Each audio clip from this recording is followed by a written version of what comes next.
Giat, Assalamualaikum warahmatullahi wabarakatuh. Kembali lagi di acara Sharing Time bersama saya Isdihar Sultanah Fauzi Rahmah. Well, di sini saya nggak sendiri loh, karena ada narasumber yang sangat-sangat luar biasa. Siapa dia? The only one, Pak Abdul Haris. Mungkin bisa kenalan dulu. Ini siapa? Saya harus manggil Bapak. Panggil aja Ayang. Boleh dong? Ya, dipanggil siapa Pak? Haris. Haris aja atau Pak Haris atau Mas Haris? Nah, tepatnya Mas saya. Mas Haris. Iya, betul sekali. Oke, dengan Mas Haris. Oke, dengan Mas Haris, gimana Mas kabarnya hari ini? Alhamdulillah baik sekali. Mungkin kesibukannya belakangan ini apa? Kesibukannya sekarang hari ini ya karena Ramadan ya, jadi biasa di pesantren ngaji. Oke, kalau boleh tahu nih Mas Haris ini pekerjaannya apa? Selain di pesantren, kesibukan lainnya apa? Yang jelas sekarang baru masih ngajar di Madrasah Ibtidaiyah di daerah Klaten. Oke.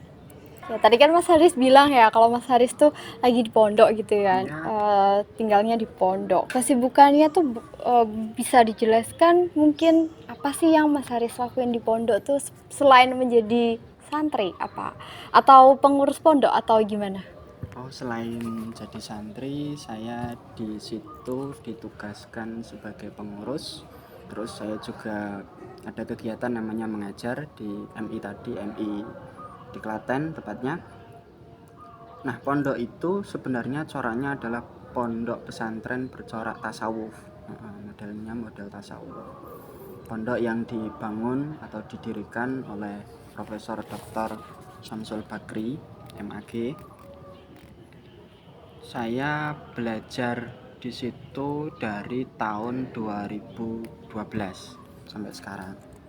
Nah, ya di situ banyak hal, tapi saya lebih suka dan fokusnya pada terapinya. Nah, di situ ada namanya kegiatan terapi yang utamanya dengan metode Sufi Healing itu sendiri. Sesuai dengan tema kita ya hari ini, Sufi Healing, bimbingan konseling Islam dengan Sufi Healing. Menurut Mas Haris nih, Sufi Healing itu apa sih? Sufi Healing. Sufi Healing itu berasal dari dua kata. Yang pertama Sufi, yang kedua healing. Nah, Sufi itu adalah ya tasawuf serta pelakunya sendiri, sedang yang healing adalah penyembuhan. Nah, Sufi Healing berarti diartikan sebagai penyembuhan dengan metode tasawuf. Seperti itu kira-kira. Oke, terus tadi kan dibilang bahwa dengan metode tasawuf ya kan? Ada berapa macam sih metode tasawuf itu? Metode-metode tasawuf. Sebenarnya kalau membahas tentang metode-metode tasawuf itu kita harus mempelajari tentang macam-macam tasawuf sendiri. Nah, tasawuf sendiri itu kan ada 3, yaitu tasawuf falsafi, ada tasawuf akhlaki, ada tasawuf amali. Kan ada 3 ini.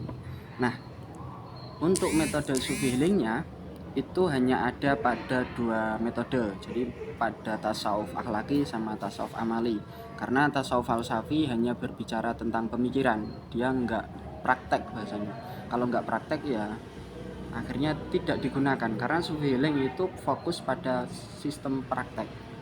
Oke, di dalam Sufi Healing itu ada nggak sih metode-metodenya?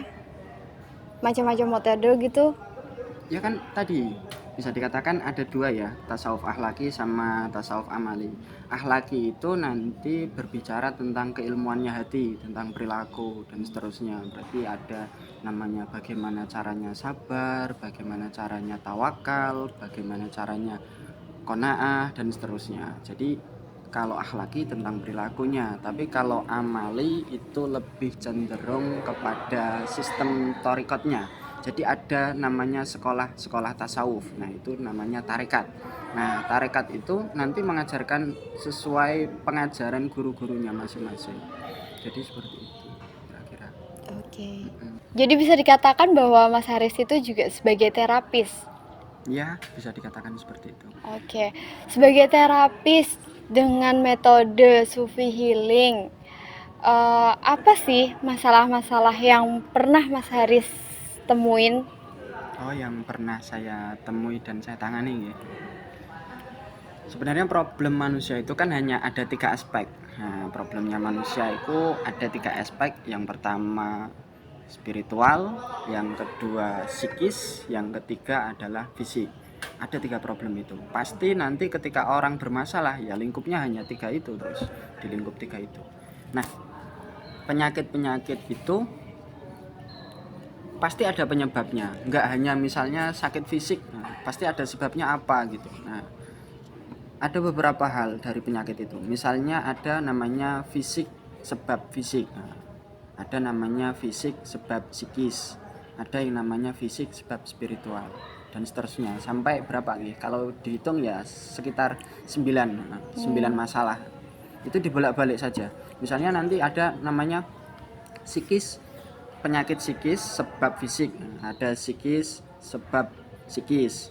Ada spiritual sebab psikis dan seterusnya. Wow, menarik sekali ya. Apa sih contohnya coba yang dari fisik, psikis ke fisik gitu, dan Mas Misalnya Haris sudah fisik. menyembuhkan itu? Kalau selama ini fisik ke psikis ya. Iya. Fisik ke psikis itu misalnya ada seorang anak yang tiap hari itu dimarahin orang tuanya, dibentak misalnya. Nah, anak itu dibentak terus nggak tahu kenapa ngono, mentalnya jadi down. Ini kan psikis ke psikis. Ke fisiknya akhirnya anak itu sering ngompol dan seterusnya. Itu kan penyakit yang sebabkan oleh psikis. Psikis kan kita dibentak dan seterusnya, itu kan mental ya. Iya. Nah, akhirnya kenanya ke fisiknya, termasuk ya tadi ngompol dan seterusnya itu. Oke. Terus itu gimana Mas cara terapinya? Cara terapinya kalau di sana ya, di Pondok Pesantren Darul Afkar itu, Iya. tata caranya yang pertama adalah tentu pasien itu nanti ditanyai dulu, ngobrol dan seterusnya. Ini hanya untuk mengetahui dasar apa penyakitnya. Setelah ngobrol, di situ kemudian nanti disuruh namanya meditatif, kayak duduk seperti meditasi itu, rileks, tenang, hanya atur nafas, disuruh ngolah nafasnya sendiri, kemudian dikasih yang namanya iringan musik, biasanya pakai musiknya musik relaksasi, yang penting gelombangnya ke gelombang frekuensi yang sama, frekuensi penyembuhannya. Terus kemudian setelah dikasih itu ada juga biasanya, tapi enggak selalu ya, biasanya ada penambahan seperti dikasih sugesti atau semacam hipnoterapi. Nah, setelah tadi dikasih sugesti dan selesai terapi, kemudian ditanya secara khusus. Nah, ini secara khusus ini sebenarnya hanya ingin mengerti atau memahami bagaimana pola pikirnya, bagaimana perilakunya si pasien, dan bagaimana spiritualitasnya. Karena kembali lagi, Sufi Healing itu bertitik fokus kepada hati, jadi pada sifat-sifat yang ada di hati. Jadi penyembuhannya dari dalam keluar, bukan dari fisik ke spiritual ya, tapi dari spiritual dulu yang ditumbuhkan untuk keluar. Nah, ini kan terus diketahui kalau orangnya jujurnya tidak sejujur mungkin, ini kan nanti menentukan berapa proses lamanya dia terapi Sufi Healing itu. Ada 1 bulan, kadang sampai 3 bulan. Wow, menarik sekali. Tapi sebelum kita melakukan terapi tersebut, apakah ada assessment terlebih dahulu, seperti konseling dan terapisnya menanyakan kepada kliennya terkait apa masalahnya atau apa yang penyakitnya atau apa yang dia rasakan, atau langsung kita mengambil terapi? Sebenarnya ya, kalau secara ideal itu harusnya terapis itu step-stepnya benar. dari pasien, kemudian masuknya ke konseling, setelah konseling baru terapis. Nah, tapi kan sekarang secara praktek orang itu suka mendobel atau ya udah menggabung aja ngono. Misalnya psikoterapi, orang psikologi itu ya langsung sama sekalian sama konselingnya. Orang Sufi Healing juga sama, tanpa sadar sekalian sama konselingnya. Jadi di awal begitu klien datang kita mengadakan konseling terlebih Iya, dahulu ada konseling. dan kemudian memberikan terapi gitu ya Mas. Jadi di konseling dulu. Mm-mm. Ya konselingnya tentunya nggak seperti konselingnya anak-anak konseling ya. Paling ya hanya sebatas sepengetahuannya saja konselingnya. Berarti nggak ada konseling khusus ya, Enggak. hanya menanyakan apa yang kamu rasakan, mungkin Iya. seperti itu. Jadi Oke. hanya seperti itulah. Setelah terapi apakah ada bimbingan Mas? Setelah terapi ya tadi, karena di akhir tadi pasti ada namanya tanya jawab, ada dialog, ada ngobrolnya. Nah di situ nanti akan menentukan pasien ini apakah berlanjut atau hanya cukup satu kali itu saja. Jadi kalau Gitu. berlanjut pasti ada namanya bimbingan. Ada apa namanya? Ada treatmentnya. Iya. Terus ada nggak sih kelebihan atau kekurangan dari teknik Sufi Healing ini? Karena Sufi Healing ini kan sifatnya sebenarnya natural ya, alami. Jadi dia tidak memakai unsur-unsur misalnya ya kimia ya. Iya. Jadi sifatnya ya mungkin kelebihannya dia lebih aman. Lebih Karena sifatnya alami. Terus yang kedua kelebihannya karena yang di titik fokuskan adalah hati, jadi mungkin bertahannya lebih lama daripada terapi yang lain. Yang terakhir kelebihannya adalah ketika sudah seperti itu, tapi karena yang diserang hati pasti sifatnya nanti agak kaku. Agak kakunya seperti ini. Misalnya ya, karena ini kalau di perasaan itu kan pasti tentang keyakinan. Iya. Kalau sudah keyakinannya mantap mungkin masukan-masukan dari orang lain dia nggak akan pernah menyetujui karena dia sudah merasakan sendiri. Gimana itu gini, maksudnya? ketika saya minum kopi, saya menikmati rasa kopi itu ya, itu kan sudah dirasa ya. Ketika ada orang lain mengajak minum teh, minum apapun, saya nggak akan begitu tertarik, Gitu. karena ini tentang keyakinan lagi, tentang rasa. Maka ya sudah, kesukaannya adalah yaitu kopi. Terus kekurangannya apa Mas? Kekurangannya Sufi Healing ya karena tadi sifatnya alami, jadi dia lebih lama prosesnya. Lebih lama prosesnya. Nggak bisa instan, pasti prosesnya agak lama.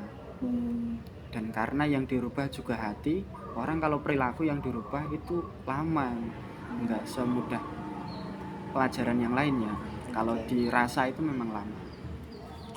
Selain lama, kemudian kekurangannya juga tidak diketahui kevalitannya. Gimana tuh maksudnya? Misalnya kalau di medis ya, orang ngecek gula darah tahu ini gula darahnya berapa, orang ngecek tensi darah ini berapa tahu. Tapi kalau di Sufi Healing ya nggak tahu terapinya. Ini seberapa energinya sudah masuk, seberapa berhasilnya ya nggak tahu. Yang tahu ya yang pasiennya sendiri merasakan kalau ini sudah dan seterusnya. Ada ini nggak sih, kan tadi dibilang bahwa ini adalah alami. Iya. Apakah benar-benar tidak ada efek samping yang dirasakan oleh pasien atau seperti apa? Kalau efek samping pasti ada, namanya efek samping pasti. Ya, apa tuh efek sampingnya? Biasanya ini kalau di Sufi Healing dinamakan detox. Detox itu kayak keluarnya racun-racun dalam tubuh yang sudah mengendap dari dulu. Nah, beberapa ada yang mengalami mual atau muntah-muntah habis diterapi, ada yang mengalami susah tidur, ada yang malah mudah sekali untuk tidur terus, ngantukan bahasanya ya. Terus ada juga yang mengalami sakit perut, tapi itu nggak masalah, sebab itu hanya racun atau energi-energi negatif yang keluar dalam tubuh. Jadi nggak perlu diobati pakai obat medis, nggak perlu. Berarti biarkan itu sembuh dengan sendirinya. Biarkan sampai habis detoxnya, pasti nanti akan sembuh sendiri secara otomatis. Oke, tapi nggak akan menimbulkan apa ya, tekanan fisik yang lainnya. Tekanan fisik yang lainnya. Ya makanya itu orang Sufi healing itu bimbingan, proses. Nggak bisa hanya sekali 2 kali, itu ada prosesnya. Nah proses itu pasti nanti si pasien akan tanya ke terapisnya, kira-kira solusinya apa kalau saya mengalami mual-mual, solusinya apa kalau saya tidak bisa tidur, dan seterusnya. Kalau boleh tahu nih, terapi ini dilakukannya di pondok tersebut, jadi open buat umum atau visit home to home? Visit to home to home. Seringnya atau umumnya ya dilakukan di pondok pesantren sendiri, itu setiap Jumat malam Sabtu. Membuka untuk masyarakat umum dan sifatnya juga free, itu terapi setiap Jumat malam Sabtu. Nah, tapi ada juga yang mau untuk yang misalnya panggilan ya, kita disuruh datang kemana yang boleh, asal tidak mengganggu jadwal di pondok pesantren. Oke gitu. Berarti orang-orang santri-santrinya yang ada di pondok itu semuanya bisa melakukan atau melakukan Sufi healing dan bisa menjadi terapis, atau seperti apa? Atau hanya orang-orang tertentu aja? Sebenarnya ada sendiri, kan itu yayasan ya, namanya Yayasan Darul Afkar Institute. Nah di bawahnya ada lembaga-lembaganya. Nah ada lembaga namanya El-Kufi kalau nggak salah dulu. El-Kufi. Nah El-Kufi itu lembaga kajian tasawuf Reiki. Sekarang jadi namanya Quantum Sufi. Nah itu pakai Quantum Sufi itu. Jadi yang di lembaga ini yang khusus menangani bagian Sufi healingnya. Gitu. Ya. Kemudian esensi Sufi healing dalam bimbingan dan konseling Islam ini apa ya? Esensi Sufi healing dalam bimbingan konseling ya. Iya. Ini pasti kan kita anak-anak konseling ya, kita anak-anak BKI. Jadi esensinya apa sih? Secara keilmuan, menurutku karena tadi kita idealnya seorang itu kalau mau terapi harus melewati tahap konseling. Ya. Idealnya ini kan secara keilmuan ya. Idealnya harus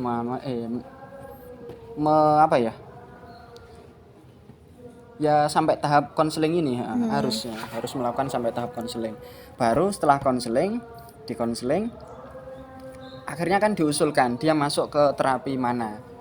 Lah menurut saya seorang konseling itu harus paham beberapa terapi, nggak hanya satu. Ini untuk apa? Supaya nanti ketika ada pasien yang melakukan konseling, kita tahu ini akan diarahkan kemana. Misalnya kalau saya nggak paham konseling, saya nggak paham terapi ya, ada orang sakitnya hanya sakit fisik, tapi kita bawa ke rumah sakit jiwa, itu kan nanti kesalahan kan. Misalnya Mbak Usi pasien ya misalnya, terus saya yang konselingnya. Lah Mbak Usi sudah cerita banyak hal, terus kemudian Mbak Usi cerita bahwa lagi sakit gigi gitu. Lah yang mengusulkan adalah konseling kan, untuk terapi kemananya kan. Kalau di dalam ininya kita ya, di dalam pelajarannya kita, itu kita sebagai konselor yang nantinya akan sebagai konselor, kita mengadakan konseling. Konseling, assessment, penggalian permasalahan dan lain sebagainya. Kemudian kita sebagai konselor memberikan terapi kepada klien ini. Misalnya si klien seperti ini, misalnya si klien nih mengalami gangguan susah percaya kepada laki-laki lain karena dia pernah dikecewakan di masa lalunya gitu. Nah, di sini si konselor itu memberikan beberapa tes dan kemudian bisa diberikan terapi melalui konseling em, hipnoterapi mungkin, atau REBT, Rational Emotive Behavior. Berarti Oke. di situ kita sebagai konselor membantu konseli untuk mendisput, memotong pikiran-pikiran irasionalnya gitu. Nah, berarti kan sama. Maksud saya di situnya, seorang konselor itu harus memahami beberapa terapi. Nah, makanya perlunya Sufi Healing juga itu. Berarti perlu memahami juga namanya teknik Sufi Healing. Karena belum tentu secara terapi yang tadi misalnya pakai RBT dan seterusnya belum tentu cocok kan. Iya. Jadi secara keilmuan menurut saya esensinya seperti itu. Terus ada secara individu, secara pribadi. Untuk konseling itu apa sih? Secara pribadi menurut saya orang konseling itu kan butuh belajar namanya bersikap ya. Iya. Bagaimana cara mengatasi pasien. Pasti kita butuh belajar namanya sabar. Butuh belajar namanya antusias kepada pasien. Kalau ada pasien bercerita kita nggak antusias kan otomatis Iya, nggak masuk ya. Nah, jadi ada pendidikan-pendidikan itu di Sufi Healing. Karena Sufi Healing kan sifatnya tadi dia fokus pada atau dari dalam. Fokusnya ya tentang hati, tentang perilaku. Oke. Jadi bisa disimpulkan di sini bahwasanya Sufi Healing dalam bimbingan dan konseling Islam ini adalah sebuah teknik yang nantinya bisa kita gunakan untuk para calon-calon konselor gitu ya, Mas. Betul sekali. Oke, mungkin itu tadi perbincangan kita sangat-sangat luar biasa, sangat menarik. Mungkin Biasa aja padahal. mungkin nantinya bisa dilanjutin lagi, kita bikin sesi-sesi lagi ya Mas ya. Oke. Jadi cukup sekian. That's for us. Wassalamualaikum warahmatullahi wabarakatuh. Bye bye. Waalaikumsalam.